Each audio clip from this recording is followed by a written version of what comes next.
Hello दोस्तों, स्वागत है आप सभी का एक बार फिर से स्टडी विद भूमि चैनल पर। तो फ्रेंड, एसएससी जीडी के फॉर्म आउट हो चुके हैं। तो आज की वीडियो में हम डिस्कस करेंगे इसके बारे में कंप्लीट इन्फॉर्मेशन कि कब से इसके फॉर्म भरे जाने शुरू हो चुके हैं, कब इसकी लास्ट डेट रहने वाली है और क्या इसमें एज लिमिट रहने वाली है, क्या इसके लिए फीस रहेगी। तो सारी ही बातें हम आज की वीडियो में डिस्कस करने वाले हैं। तो आप पूरी वीडियो को एंड तक जरूर देखें, जिससे कोई भी इंपॉर्टेंट अपडेट, कोई भी इंफॉर्मेशन आप मिस ना कर दें। तो चलिए शुरू कर लेते हैं। देखते हैं कब से इसके फॉर्म भरे जाने स्टार्ट हो चुके हैं। तो 5 सितंबर से लेके 14 अक्टूबर 2024 तक आप इसके फॉर्म फिल कर सकते हैं। तो 5 सितंबर से इसके फॉर्म भरे जाने स्टार्ट हो चुके हैं और जो इसकी लास्ट डेट रहने वाली है वो 14 अक्टूबर इसके फॉर्म फिल करने की लास्ट डेट रहने वाली है। अगर हम बात करें फ़ी पेमेंट की, तो 15 अक्टूबर 2024 तक को आपकी फ़ीस जमा करने की लास्ट डेट रहने वाली है। और अगर आपको इसमें कोई करेक्शन करना चाहते हैं, कोई गलती आपसे हो जाती है, तो 5 नवंबर से लेकर 7 नवंबर 2024 तक आपको करेक्शन के लिए इसका लिंक दिया जाएगा। और बात करें एग्ज़ाम शेड्यूल की, तो जो इसका एग्ज़ाम है वो जनवरी-फरवरी 2025 में शेड्यूल है, जो कि आपके कंप्यूटर बेस्ड एग्जामिनेशन रहने वाला है। सीबीटी एग्ज़ाम आपका यहाँ पे रहने वाला है। तो 5 सितंबर से फॉर्म भरने स्टार्ट हो चुके हैं और 14 अक्टूबर इसकी लास्ट डेट रहने वाली है। तो जो भी कैंडिडेट इस फॉर्म को भरना चाहते हैं, तो आप अब इस फॉर्म को फिल कर सकते हैं। अब बात करें इसमें नंबर ऑफ़ वैकेंसीज़ की, तो यहाँ पे आप पोस्ट देख पा रहे हैं। पे स्केल की बात करें तो लेवल 1 और लेवल 3 की यहाँ पे जॉब रहने वाली है। तो इसमें अलग-अलग पोस्ट हैं, बीएसएफ, सीआईएसएफ, सीआरपीएफ। तो इनके लिए यहाँ पे पोस्ट वाइज वैकेंसीज दे रखी है। बीएसएफ की यहाँ पे 13,306, सीआईएसएफ की 6,430, ऐसे ही अन्य में भी आप देख सकते हैं। टोटल मिलाकर 35,612 यहाँ पे मेल कैंडिडेट्स के लिए टोटल सीट्स यहाँ पे रहने वाली है। और फीमेल कैंडिडेट्स की बात करें तो टोटल 3,869 यहाँ पे फीमेल कैंडिडेट्स की टोटल पोस्ट रहने वाली है। अलग अलग पोस्ट के लिए भी आप देख सकते हैं यहाँ पे कितनी वैकेंसी है। और टोटल बात करें तो 39,481 यहाँ पे टोटल आपकी पोस्ट रहने वाली है। 39,481 पोस्ट पर एसएससी जीडी की ये बहुत बड़ी वैकेंसी आपके लिए निकली हुई है। अब देख लेते हैं इसमें क्या इसकी एज लिमिट रहने वाली है। एज लिमिट की बात करें तो 18 से 23 साल, अगर आपकी मिनिमम एज है 18 साल और मैक्सिमम एज 23 साल है, तो आप इस फॉर्म को फिल कर सकते हैं। ये जो एज है आपकी मैक्सिमम 23 ईयर्स, ये 1/1/2025 तक कैलकुलेट की जाएगी। और यहाँ पे अगर एज रिलैक्सेशन की बात करें तो SC/ST कैंडिडेट को 5 ईयर और OBC कैंडिडेट को 3 ईयर का यहाँ पे एज रिलैक्सेशन मिलने वाला है। अदर उसमें भी आप देखना चाहते हैं तो यहाँ पे आप देख सकते हैं। तो ये थी बात एज लिमिट के बारे में। तो 30 साल, 18 से 23 साल के जो भी कैंडिडेट है जिन्होंने 10th पास किया है, तो इस फॉर्म को फिल कर सकते हैं। अब हम बात करेंगे इसके बाद एजुकेशन क्वालिफिकेशन के बारे में। तो यहाँ पे आप देख पा रहे हैं एजुकेशन क्वालिफिकेशन यहाँ पे दे रखी है। तो यहाँ पे 10th अगर आपने किया है, 10th क्लास, तो आप इस फॉर्म को फिल कर सकते हैं। आपके पास मैट्रिकुलेशन होना चाहिए, यानी कि 10th अगर आपने किया है तो आप इस फॉर्म को फिल कर सकते हैं। और इसके साथ ही अगर आपके पास एनसीसी का सी सर्टिफिकेट है, बी सर्टिफिकेट है और ए सर्टिफिकेट है, तो उन कैंडिडेट्स को यहाँ पे एक्स्ट्रा मार्क्स भी दिए जाएंगे, बोनस मार्क्स उनको यहाँ पे दिए जाएंगे। तो एनसीसी का अगर आपके पास ए सर्टिफिकेट है तो 2% यहाँ पे आपको बोनस दिया जाएगा। एनसीसी का अगर बी सर्टिफिकेट आपके पास है तो 3% का यहाँ पे बोनस मार्क्स आपको मिलने वाले हैं। और अगर आपके पास एनसीसी का सी सर्टिफिकेट भी है तो 5% बोनस मार्क्स आपको यहाँ पे मिलने वाले हैं। तो फॉर्म को कैसे अप्लाई करना है, तो ये पॉइंट 8 पर हाउ टू अप्लाई के बारे में सारा यहाँ पर प्रोसीजर दिया हुआ है। अगर आपको फॉर्म भरने में कोई भी प्रॉब्लम आती है तो आप इस नोटिफिकेशन को यहाँ से रीड कर सकते हैं। और इसका जो लिंक है आपको डिस्क्रिप्शन बॉक्स में दे दिया जाएगा। आप टेलीग्राम चैनल को ज्वाइन करके वहाँ से इस कंप्लीट नोटिफिकेशन को देख सकते हैं।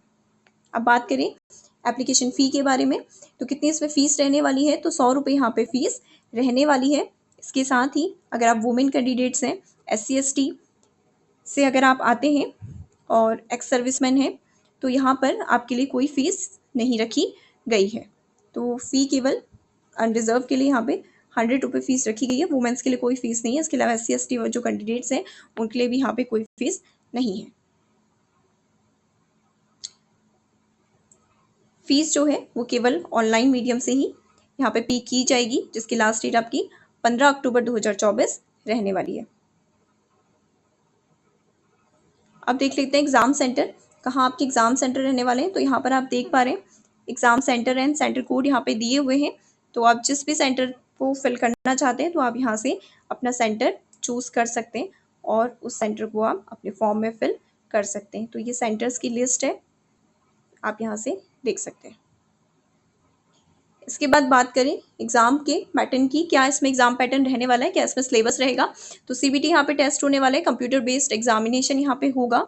80 क्वेश्चन इसमें रहने वाले हैं, 2 मार्क्स का ईच क्वेश्चन आपके पास रहने वाला है।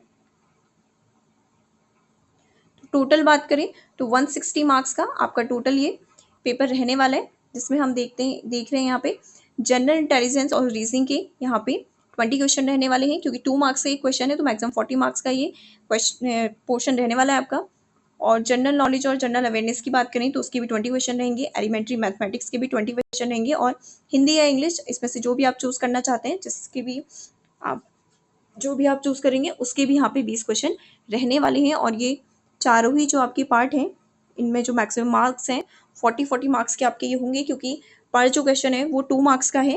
क्वेश्चन आपके पास 20 ही आएंगे, लेकिन जो आपका टोटल एग्जाम होगा, एक पोर्शन होगा वो 40 मार्क्स का होगा, और टोटल जो आपका एग्जाम होगा वो फिर 160 मार्क्स का यहाँ पे रहने वाला है, जिसके लिए आपको यहाँ पे 60 मिनट का समय दिया जाएगा। अब सिलेबस देख लेते हैं। अगर हम कंप्लीट सिलेबस की बात करें तो आप यहाँ पे देख पा रहे हैं, यहाँ पे रीजनिंग का सिलेबस दिया हुआ है। रीजनिंग के अंदर यहाँ पे क्या क्या आने वाला है। उसके बाद ये आपका जनरल अवेयरनेस का सिलेबस है। इसके बाद ये आपका मैथमेटिक्स का सिलेबस है, और ये आपका हिंदी और इंग्लिश का सिलेबस रहने वाला है।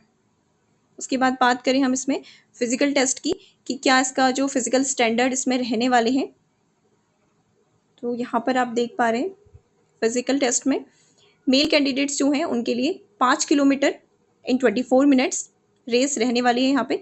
तो 5 किलोमीटर आपको दौड़ना होगा 24 मिनट के अंदर। और जो फीमेल कैंडिडेट्स हैं उनके लिए 1.6 किलोमीटर इन 8.5 मिनट्स। तो ये for candidate other than those belonging to the Ladakh region, उनके लिए ये वाला रहने वाला है। इसके बाद मेल कैंडिडेट्स के लिए 1.6 किलोमीटर इन 7 मिनट, और फीमेल कैंडिडेट्स के लिए 800 metres in 5 minutes for candidate of Ladakh region. तो यहाँ पर आपको 2 कैटेगरीज में दे रखे हैं।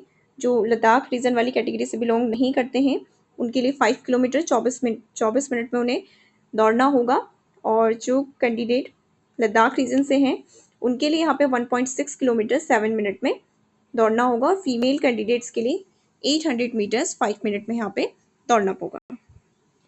तो ये थे फिजिकल स्टैंडर्ड के बारे में, जो आपका इसमें फिजिकल टेस्ट रहने वाला है। अगर यहाँ पे बात करें हाइट और वेट की क्या इसमें हाइट रहने वाली है, तो जो मेल कैंडिडेट है उनके लिए यहाँ पे 170 सेंटीमीटर्स हाइट मांगी गई है, और जो फीमेल कैंडिडेट है उनके लिए 157 सेंटीमीटर्स यहाँ पे हाइट रहने वाली है।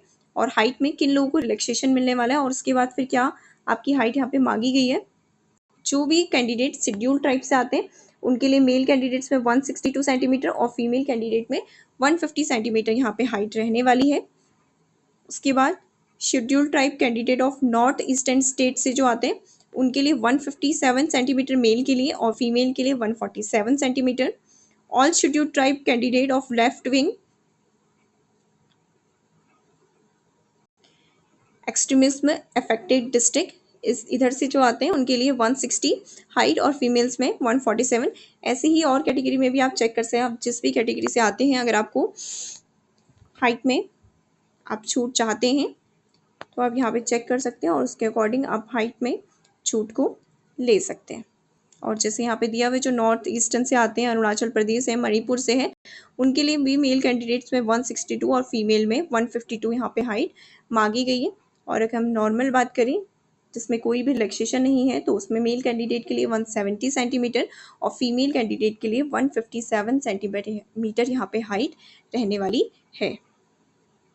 इसके अलावा यहाँ पे मेल कैंडिडेट्स के लिए चेस्ट की भी दी हुई है। यहाँ पे आप देख सकते हैं 80 सेंटीमीटर एंड मिनिमम एक्सपेंशन में 5 सेंटीमीटर और एंड एक्सपेंडेड में 80 सेंटीमीटर रहने वाला है। और रिलैक्सेशन भी यहाँ पे चेस्ट में भी रिलैक्सेशन है, तो आप इसे चेक कर सकते हैं। और यहाँ पे मोड ऑफ सिलेक्शन की बात करें तो यहाँ पे आपका कंप्यूटर बेस्ड एग्जामिनेशन CBE होना है। उसके बाद फिजिकल स्टैंडर्ड टेस्ट जो है PST वो है। फिजिकल एफिशिएंसी टेस्ट होगा PET और मेडिकल एग्जामिनेशन। और फिर उसके बाद आपका डॉक्यूमेंट वेरिफिकेशन होना है। ये आपकी सिलेक्शन की जो प्रोसेस है वो रहने वाली है। और आपको सभी कैटेगरी में मिनिमम क्वालिफाई मार्क्स लाना ज़रूरी है, तभी आप उस एग्ज़ाम को क्वालिफाई कर सकते हो और तभी आप मेरिट में आ पाओगे। तो अनरिजर्व के लिए यहाँ पे देखें तो 30% मिनिमम मार्क्स 160 में से 30% आपको लाने ज़रूरी हैं। OBC और EWS से कैटेगरी से अगर आप आते हैं तो 25% और अदर कैटेगरी से अगर आप आते हैं तो 20% आपको यहाँ पे मिनिमम क्वालिफाइंग मार्क्स लाने ज़रूरी है। और एनसीसी के सर्टिफिकेट के बारे में तो हमने ऊपर डिस्कस कर ही लिया था कि अगर आपके पास CABC सर्टिफिकेट है तो आपको यहाँ पे बोनस मार्क्स दिए जाएंगे। C में 5% बोनस मार्क्स, B में 3% और अगर आपके पास एनसीसी का A सर्टिफिकेट है तो 2% आपको यहाँ पे बोनस मार्क्स मिलने वाले हैं। तो ये थी इंफॉर्मेशन SSC GD फॉर्म के बारे में, जिसके फॉर्म 5 सितंबर से भरे जाने स्टार्ट हो चुके हैं, जिसमें एज लिमिट 18 से लेकर 23 साल रहने वाली है। और अगर आपने 10th पास किया है तो आप इस फॉर्म को फिल कर सकते हैं। तो सारी जो इम्पोर्टेंट इन्फॉर्मेशन है वो हमने आपके साथ शेयर कर दी है। इसके अलावा अगर आपको फॉर्म भरने में कोई प्रॉब्लम होती है, आपको कोई चीज़ समझ में नहीं आती है या फिर आप इस फॉर्म के बारे में और कुछ जानना चाहते हैं तो आप कमेंट बॉक्स में हमसे क्वेश्चन कर पूछ सकते हैं। तो ये था अपडेट SSC GD वैकेंसी के रिगार्डिंग। Thanks for watching.